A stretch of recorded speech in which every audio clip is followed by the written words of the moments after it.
एक दिन एक ब्राह्मण ने अपनी पत्नी को अपने बिना खाना खाने से मना किया ताकि कहीं ऐसा न हो कि वह बकरी बन जाए।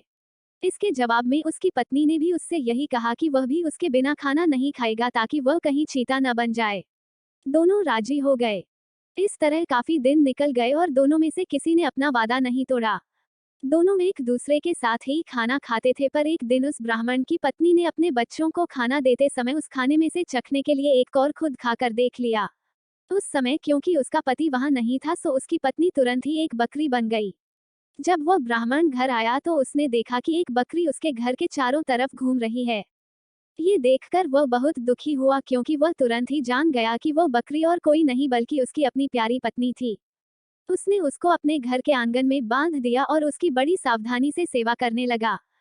कुछ साल बाद उसने दूसरी शादी कर ली, पर उसकी दूसरी पत्नी उसकी पहली पत्नी के बच्चों के साथ बिल्कुल भी अच्छा व्यवहार नहीं करती थी। वह तो उनको खाना भी बहुत कम देती थी। वे बच्चे बेचारे बहुत परेशान रहते थे। उनकी बकरी माँ उनकी शिकायतों को सुनती रहती, पर वो बेचारी भी कुछ नहीं कर सकती थी। उन बच्चों की माँ ने ये भी देखा कि उसके बच्चे दुबले होते जा रहे हैं। इसलिए एक दिन उसने अपने बच्चों में से एक बच्चे को अपने पास बुलाया और उससे दूसरों को भी यह बात चुपचाप बताने के लिए कहा कि जब भी उनको भूख लगे तो वे एक डंडी से उसके सींगों को मारें। ऐसा करने से उसके सींगों में से कुछ खाना निकल आएगा जिसे वे खा सकते थे। बच्चों ने ऐसा ही किया।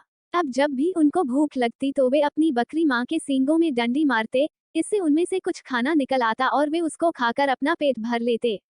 इससे धीरे धीरे उनकी तंदुरुस्ती अच्छी होने लगी। पर ये तो उस सौतेली माँ की उम्मीदों के खिलाफ हो रहा था।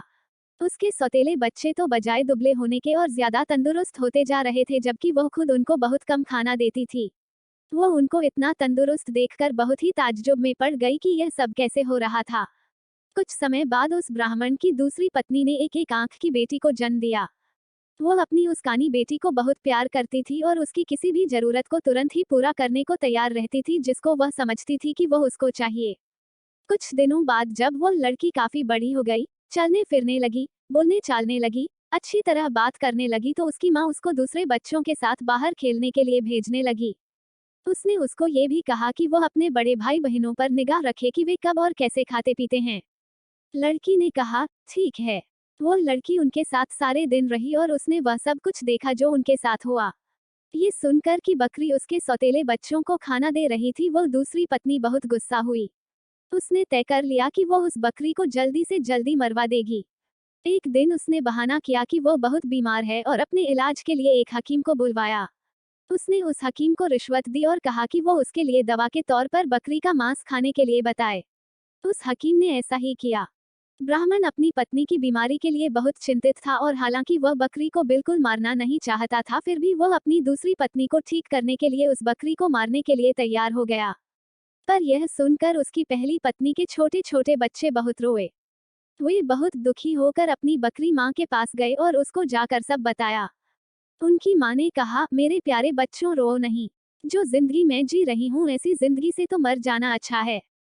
रो नहीं। मुझे तुम्हारे खाने को लेकर कोई दुख नहीं है, क्योंकि अगर तुम मेरा कहा करोगे तो खाना तो तुमको उसके बाद भी मिलता रहेगा। मेरे मरने के बाद तुम लोग मेरी हड्डियां इकट्ठी कर लेना और उनको किसी ऐसी जगह दबा देना जहां उनको कोई ढूंढ न सके। फिर जब भी तुमको भूख लगे तो तुम वहां आ जाना, तुमको वहां खाना मिल जाएगा। उस बकरी ने उनको ये सलाह बड़े समय से दे दी थी, क्योंकि जैसे ही उसने अपनी बात खत्म की और उसके बच्चे वहां से गए कि तभी एक कसाई अपना बड़ा सा चाकू लेकर वहां आ पहुंचा और उसने उस बकरी को मार दिया। उस बकरी के शरीर को टुकड़ों में काटकर पका दिया गया। ब्राह्मण की पत्नी ने उस बकरी के मांस को खाया, पर बच्चों को केवल हड्डियां ही मिली। बच्चों ने उन हड्डियों का वही किया जो उनकी बकरी माँ ने उनसे करने के लिए कहा था। उन्होंने उसकी हड्डियां एक ऐसी जगह दबा दी जहां उन्हें कोई ढूंढ नहीं सकता था। जब उनको खाने की जरूरत होती तो वे वहां जाते और उन हड्डियों से खाना मांग लेते और उनको खाना मिल जाता। सो अब उनको फिर से खाना रोज और खूब मिल रहा था। अब वे भूखे भी नहीं रहते थे। उनकी तंदुरुस्ती फिर से ठीक होती जा रही थी।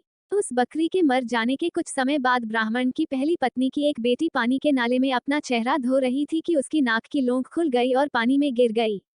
एक मछली पानी के साथ साथ उसको भी पी गई। अब हुआ ये कि एक मछुआरे ने वो मछली पकड़ ली और राजा के रसोइये को बेच दी। रसोइये ने जब उस मछली को पकाने के लिए काटा तो उसको ये देखकर बड़ा आश्चर्य हुआ कि उसके अंदर तो नाक की एक लोंग थी। वह उसको लेकर राजा के पास गया तो राजा को भी उसमें रुचि हो गई। राजा ने अपने राज्य में यह मुनादी पिटवा दी कि जिस किसी की भी नाक की लौंग खो गई हो वह उसको राजा से आकर ले जाए। कुछ ही दिनों में उस लड़की का भाई राजा के पास आया और बोला कि वह नाक की लौंग उसकी बहन की थी। उसकी यह नाक की लौंग उसका चेहरा धोते समय नाले में गिर पड़ी थी। राजा ने उस लड़की को बुलाया तो वह उसकी सुंदरता और अच्छा व्यवहार देखकर इतना प्रभावित हुआ कि उसने उससे शादी कर ली और उसके परिवार की भी खूब सहायता की।